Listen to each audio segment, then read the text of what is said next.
조중이 꿈꾸는 정의롭고 원칙이 살아있는 대한민국. 청취자 여러분과 함께 만들어가겠습니다.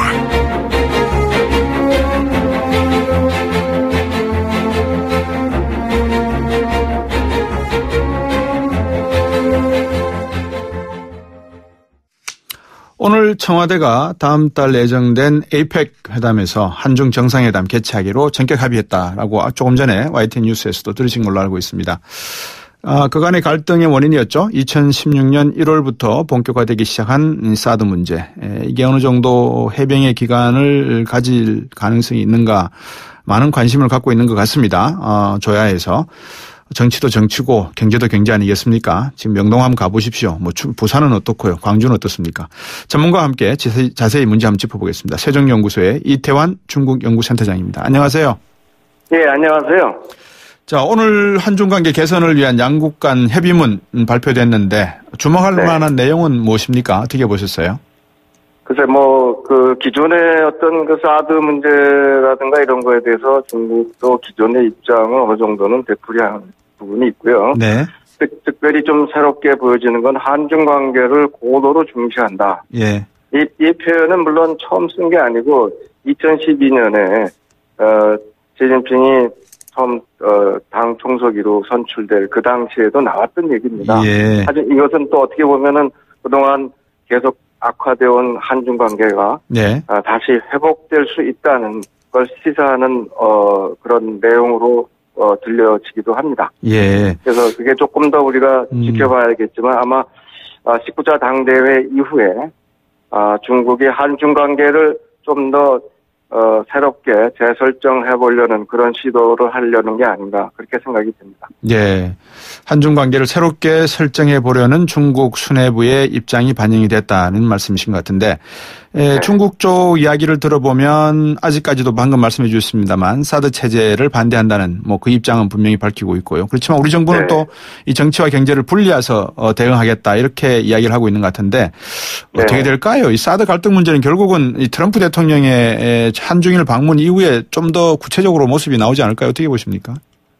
네, 사드 문제는 일단 봉합되는 수준으로 간다고 저는 생각이 들어요. 네. 왜냐하면 그 문제가 계속해서 지금 이견을 보이고 있는데 지금 단계에서 의견의 일치를 보기는 어렵고 그렇다고 해서 네. 이 문제 때문에 모든 관계가 다 스톱된 상태에서 계속 악화되는 건 바람직하지 않고 따라서 옛날에 덩샤오핑이 그런 얘기도 했지만 지금 당장 해결되기 어려운 건 뒤로 미루고 네. 앞으로 협력해 나갈 부분에 대해서 좀 더 우리가 가까이 협력하는 자세를 취하자. 네. 이런 방식으로 나갈 가능성이 크다고 봅니다. 만약에 사드 문제를 봉인하고 가겠다 그러면 제가 단도직입적으로 여쭤봐서 네. 중국이 우리한테 반드시 있어야 될 필요한 게 무엇입니까? 예를 들어서 우리한테 가져가야 될 기술이 있다거나 우리하고 관계가 악화되다 보니까 중국 경제나 정치에 상당한 타격이 있다거나 도대체 무엇이 궁해서 우리에게 사드 문제를 이 수준에서 이제 봉인하고 새롭게 고도의 경제 관계를 정치 관계를 가져가자 이유가 뭡니까? 그것은 이제 중국이 지금 19차 당대회 때 이미 발표가 됐지만 시진핑 집권 2기로 들어서면서 거의 시진핑 1인 체제가 굳어지지 않았습니까? 네. 그 정도로 권력이 강화돼서 새로운 중국의 모습을 드러내는 그런 시기에 들어갔고 예. 과거였던 그 일에 매달려서 예. 이 전체적인 판세를 갖다가 좌지우지할 수 있는 그런 그 시점에 계속해서 한중 관계를 그 사드 문제 하나로 끌고 간다 그러는 것은 중국의 국익에도 바람직하지 않다. 그런 판단이 있을 수 있고요. 네. 이런 동북아 권력 지형이 지금 한반도 위기 설까지 나오고 있는 상황에서 네. 미국과의 관계에 있어서 여러 가지 문제가 복잡하게 얽혀 있기 때문에 예. 이번 기회에 좀 더 한국과 전략적인 소통을 강화해 나가면서 새롭게 풀어가자 그런 방식으로 이제 나갈 것 같은 생각이 듭니다. 예, 방금 말씀 주셨지만 이제 시진핑 주석이 공고하게 다진 자신의 어떤 집권 기반 이 내용을 가지고 어떤 관련이 있을 것 같은데 어떻게 보면 샤오캉 시대를 이야기하고 있지 않습니까? 중국 시진핑 그렇습니다. 정부가.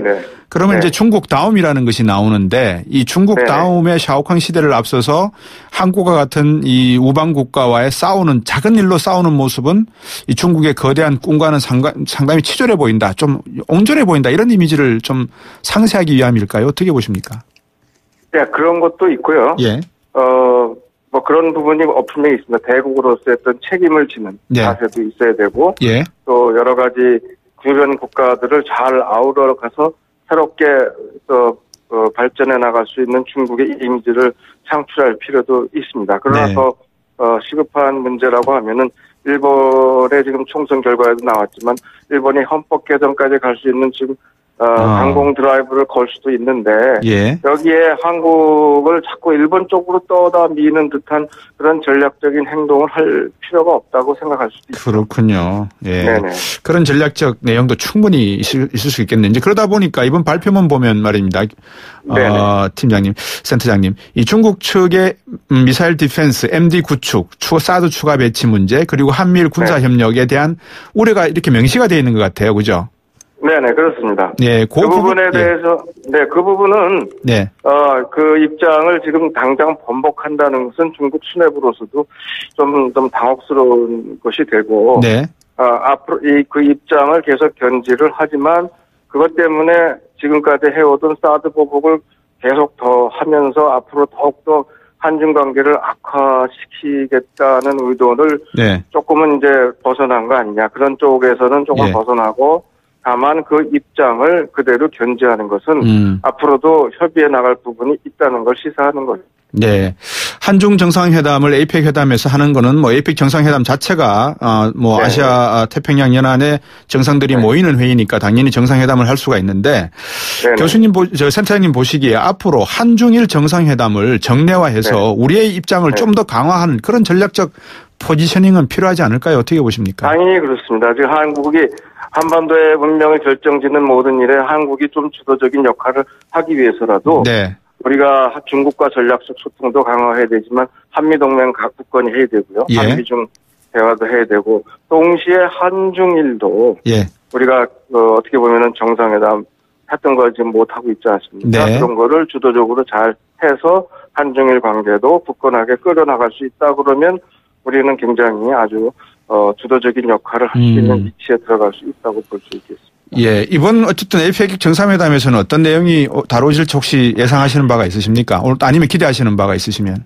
그 에이펙 정상회담은 일단 뭐 지금 공식 방문해서 하는 정상회담은 아니지만 그 우리 입장에서 보면은 상당히 좋은 기회다. 왜냐하면 트럼프 미 대통령이 지금 한국을 방문한 다음에 이루어지는 거 아니겠습니까? 그렇습니다. 예, 그래서 한미 간의 한 얘기와 더불어 그것을 굳건히 한 다음에 한국과 중국 간의 소통이 이루어지는 거고 사드 문제를 제쳐놓고라도 우리가 해야 될 공동의 이익이 많다는 거.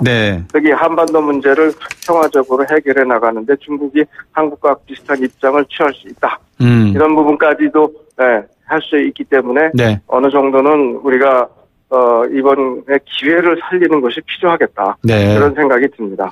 그동안에 이제 사실 김정남을 암살하고 난 다음에 이 김정남의 가족들을 어떻게 하고 있는지에 대해서 좀 개인적으로 궁금했었는데 오늘 뉴스를 보니까 김한솔을 암살하려고 했던 북한 공작원들을 중국이 체포했다는 이야기가 나오고 있거든요. 그 중국이 생각하는 북한 어떤 북한입니까? 중국이 생각하는 북한은 좀 불편한 진실이라고 그럴까 불편한 거죠. 관계가 계속 불편하고 이제 장성태 처형 이후 상당히 그런 면에서 관계가 악화되었는데 김정남까지도 그런 식으로 독살이 됐다고 보는 중국의 입장에서는 조금 더 이제 북한 정권에게 경고할 수밖에 없는 그런 입장이라고 보겠습니다. 다만 그 북한과 관계 악화를 더욱더 악화를 시킬 수는 없기 때문에 그렇게 할 수 있다고 봅니다. 그래서 아마 그런 게 나오지 않았나. 대북제재 유엔에서 게재한 2375조인가요? 그 수위에 따라서 조금 뭐 수위를 올릴까요? 어떻게 보십니까? 그 부분은? 그건 조금 더 강화시킬 수도 있다고, 저기에 따라서는, 예. 그럴 수 있습니다. 예. 네. 네네. 그 한중 협의 결과가 이제 트럼프 대통령을 만약에 자극해서 한미 관계에 악영향을 주지 않을까 이런 우려의 목소리도 있습니다. 그러니까 이제 결국은 미국도 우리가 한중 전략을 이야기할 때 미국의 입장을 생각하지 않을 수 없는데 교수님 보시기에 중국 전문가시니까 미국이라고 하는 나라는 한반도에 무엇을 전략적으로 취하려고 하고 있고 중국과의 관계는 어떻게 보십니까? 미국의 입장에서는 지금 한미 동맹을 흐트러지지 않음과 동시에, 네. 미일 동맹도 배려되고, 또 한반도 문제를 풀어가기 위해서는 어찌됐거나 중국의, 여러 가지 대북 압박 조치에 의존하고 있지 않습니까? 네. 예, 그러니까 지금 봐서는 전부 국제사회가 일사불란하게 공조를 유지하게 하는데, 미국의 리더십을 발휘하기 위해서 여러 가지 노력한다고 보고 있고요. 네. 다만 중국과 다른 점을 조금 더 해결해 나가는 데 있어서 한국이 적극적인 역할을 해주기를 바란다고 생각하겠죠. 예. 중국의 시진핑 체제가 강화됐다는 것은 역으로 보면 중국 내부의 갈등 요소, 즉 경제의 급속한 발전으로 따라서 도농 간의 갈등 아니면 공산당의 부패 문제 이런 내부적 갈등 요인도 충분히 있다 이렇게 이해해도 되겠죠? 예, 그렇게 볼 수도 있고요. 왜냐하면 이 19차 당대회 전까지는 중국이 그런 문제들에 집중하기 위해서도 사실 여러 가지 대북 제재도 미국 여러 가지 요구에 따라가기도 했지만 네. 적극적인 자세를 취할 수가 없었다면 이제 당대회 끝나고 네. 여러 가지로 국내적인 안정을 기하면서 조금 더 자신 있는 태도로 이제 어떤 조치들을 취할 수도 있다고 네. 보겠습니다. 예, 오늘 말씀 잘 들었습니다. 감사합니다, 센터장님. 네, 감사합니다. 예, 이태환 세종연구소 중국연구센터장이었습니다. 청취자가 묻고 박 박사가 전한다. 방송을 들으시면서 궁금하신 사항은 문자 메시지로 보내주세요. 샵 0945번, 우물정 0945번으로 짧은 문자 50원, 긴 문자 100원의 정보 이용료가 있는 문자 메시지로 보내주시면 박 박사가 꼼꼼하게 읽고 인터뷰에서 대신 질문해드립니다. 오늘 들으신 인터뷰 방송은 YTN 라디오 곽수중의 뉴스 정면 승부 홈페이지나 팟캐스트, 팟빵을 통해 다시 확인하실 수도 있습니다.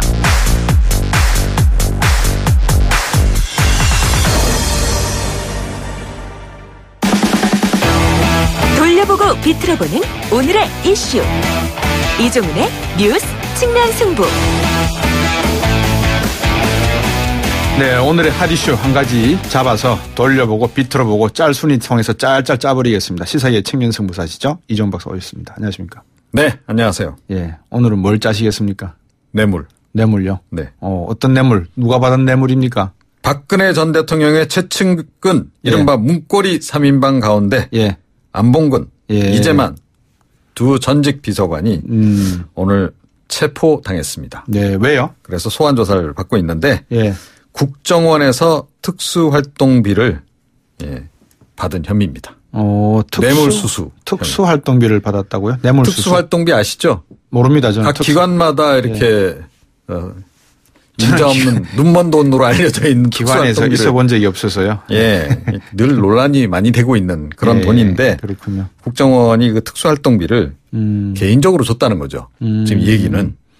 근데 누가 얼마나 주는 겁니까? 네.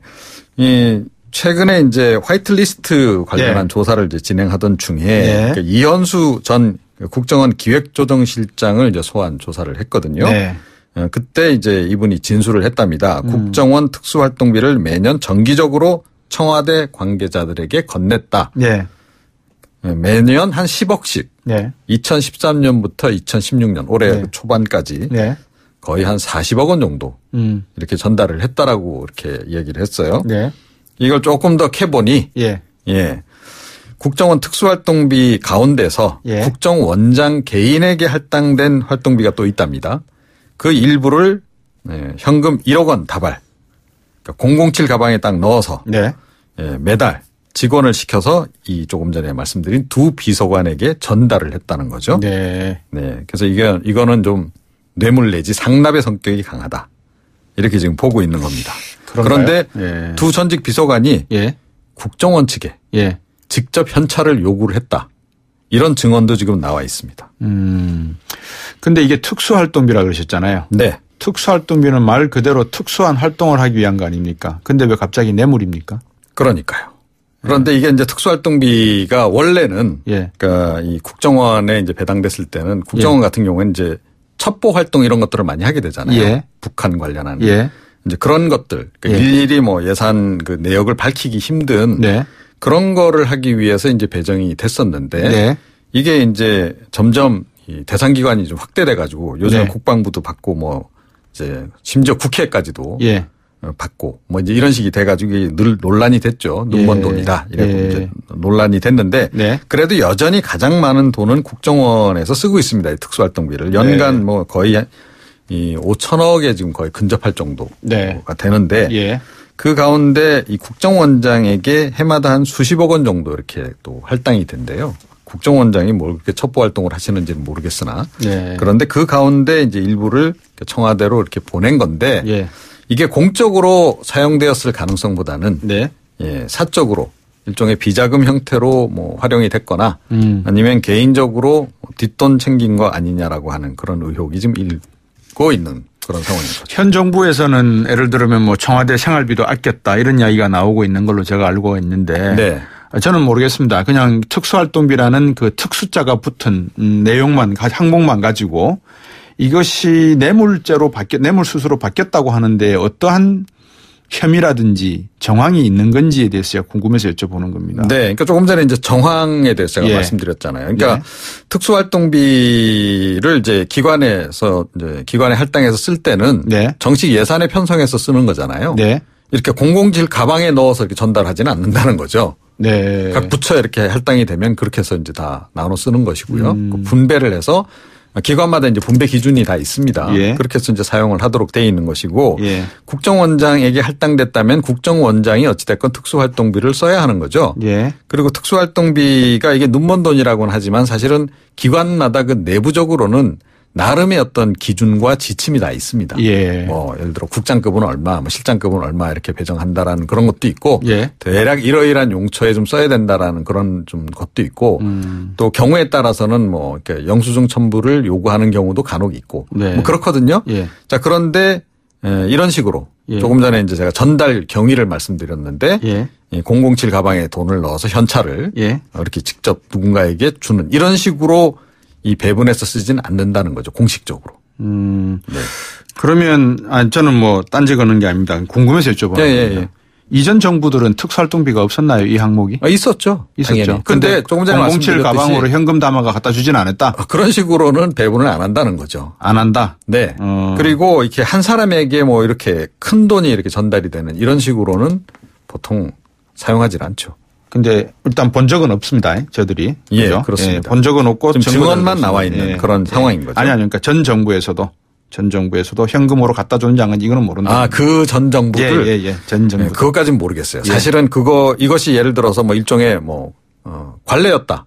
그렇다면 그 전전 정부부터 계속 했을 수도 있는 거죠. 이런 식으로. 알겠습니다. 어쨌든 얼마 전에 탄핵 수사할 때도 보면 특검할 때도 보면 그 와중에 검찰 간부가 이 특수활동비 써가지고 문제가 된 적이 있었지 않습니까? 네. 그렇죠.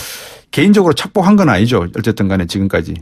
아직 확인이 안 됐습니다. 확인 안 됐습니까? 그런데 이제 이 조사하겠죠. 달라 그러고 한 형태. 그러니까 현찰로 요구를 했고 이런 방식으로 받았고 그렇다면 이게 개인적으로 썼을 수도 있는 거죠.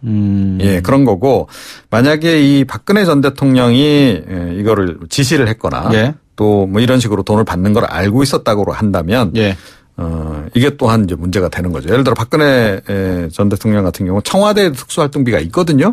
자, 그런데 이 국정원 돈을 이런 식으로 그러니까 개인 어떤 돈 형태로 받아서 만약에 뭐 쓰거나 또는 이렇게 비축을 했다면 이건 또 다른 또 문제가 되는 거죠. 그것도 추정에 지금 가까운 거고요. 확인된 건 아직 아닙니다. 그렇습니다. 조윤선 장관은 어떤 내용을 또 가지고 있습니까? 조윤선 장관도 이 청와대 정무수석을 했었잖아요. 그때 이 특수활동비 특히 이제 국정원 원장의 특수활동비를 현찰로 받아 쓴 정황이 이번에 드러났다고 합니다. 그래서 이것 또한 지금 조사를 지금 받아야 되는 상황인데요. 저는 오히려 이런 의혹을 좀 제기하고 싶어요. 어떤 의혹입니까? 과연 국정원의 특수활동비만 이런 식으로 받았었을까? 아주 좋은 의문이시네요. 좋은 말씀 같습니다. 오늘 말씀 잘 들었습니다. 고맙습니다. 네. 이종훈 박사였습니다. YTN 7시 뉴스 듣고 3부로 오겠습니다.